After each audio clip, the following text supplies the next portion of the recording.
आंध्र प्रदेश येथून एक धक्कादायक घटना समोर आली आहे।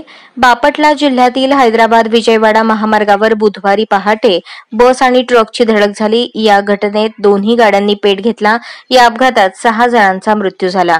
तेलंगणाची राजधानी बापटलाहून हैदराबादला जाणाऱ्या बसची ट्रकला धडक बसली। यात 6 जणांचा होरपळून मृत्यू झाला। अपघातात 32 जण जखमी झाले असून त्यांच्यावर शासकीय रुग्णालयात उपचार सुरू आहेत। या घटनेचा एक व्हिडिओ समोर आला आहे। यामध्ये बस आगीच्या भक्ष्यस्थानी पडताना दिसत आहे। या धडकेमुळे लागलेली आग इतकी भीषण होती की बस आणि ट्रक संपूर्णपणे जळून खाक झाले।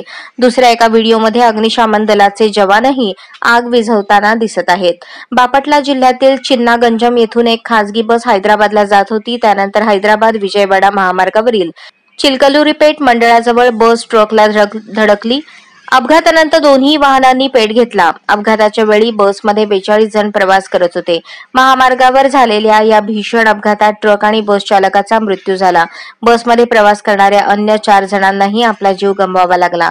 रस्ते अपघातात जीव गमावलेल्या लोकांची ही माहिती समोर आली आहे।